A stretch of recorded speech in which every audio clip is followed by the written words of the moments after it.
ভবিষ্যৎ গড়ার জন্য পড়াশোনা, খরচা চালানোর জন্য টিউশন পড়ানো, বাড়ির কাজে সাহায্য করা, লোকজনের কটূক্তি মাথা নত করে সহ্য করে নেওয়া, পাহাড় সমান ডিপ্রেশন নিয়েও এগিয়ে চলা। প্রত্যেক চাকরি প্রার্থীর লাইফ সাইকেলটা ঠিক এরকমই হয় যতক্ষণ পর্যন্ত না সে নিজেকে সাকসেসফুল করতে পারে। জয় হিন্দ বন্ধুরা, ক্র্যাক ডাব্লিউপি চ্যালেঞ্জের 16তম দিনে স্বাগত। সকালে উঠে ফ্রেশ হয়ে এক টুকরো কাঁচা হলুদ খেয়ে আজকের পড়া স্টার্ট করি।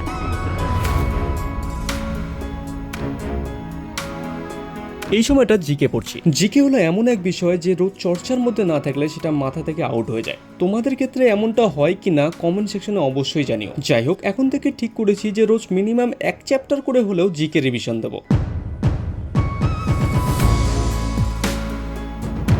8টার দিকে পড়া শুরু করলেও তা কন্টিনিউ চলে প্রায় 2 ঘন্টা পর্যন্ত। পুরস্কার ও খেলাধুলা, বিভিন্ন শহরের উপনাম, বিভিন্ন ক্ষেত্রে প্রথম পুরুষ ও মহিলা সংক্রান্ত স্ট্যাটিক জিকেগুলো রিভিশন দিয়ে চা খেয়ে বাজারের উদ্দেশ্যে রওনা দিই।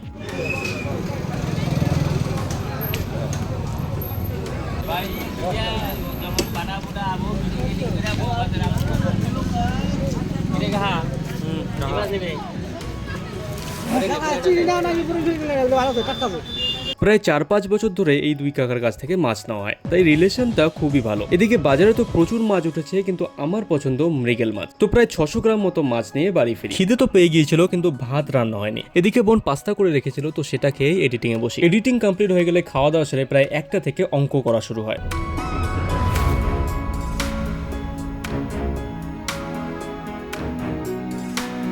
গতকালের মতো আজকেও প্রিভিয়াস ইয়ার কোশ্চেনগুলো প্র্যাকটিস করছি। লেডি কনস্টেবল 2023 ও কেপি কনস্টেবল 2023 এর অঙ্কগুলো হয়ে গেলে ডাব্লিউবিপি এসআই এর অঙ্কগুলো প্র্যাকটিস করতে থাকি।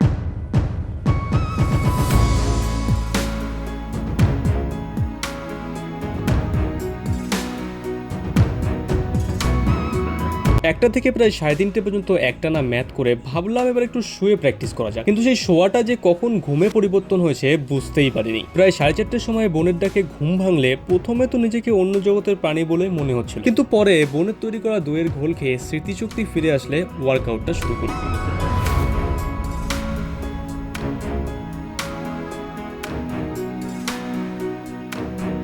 রোজকার মতো আজকেও প্রায় 50টা মতো স্কোয়াড, বেশ কিছু পুশ আপস করে ইট দিয়ে কেরামতি করতে থাকি।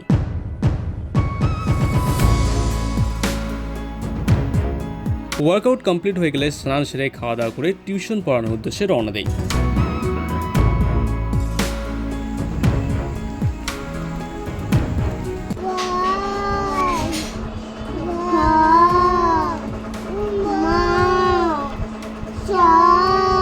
টিউশন পড়ানো কমপ্লিট হয়ে গেলে প্রায় 6:30টার দিকে বাড়ি ফিরে ফ্রেশ হয়ে রিজনিং নিয়ে বসি।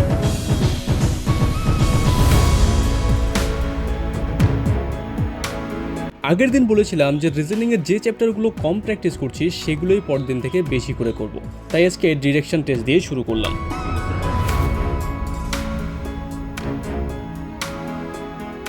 ডিরেকশন টেস্টের পিওয়াইকিউজগুলো হয়ে গেলে প্রায় 8:30টা পর্যন্ত order and ranking, blood relation, sitting অ্যারেঞ্জমেন্টের পিওয়াইকিউজগুলো করে ডিনার সেরে নিই। এরপর প্রায় 9টার দিকে ইংলিশ নিয়ে বসি।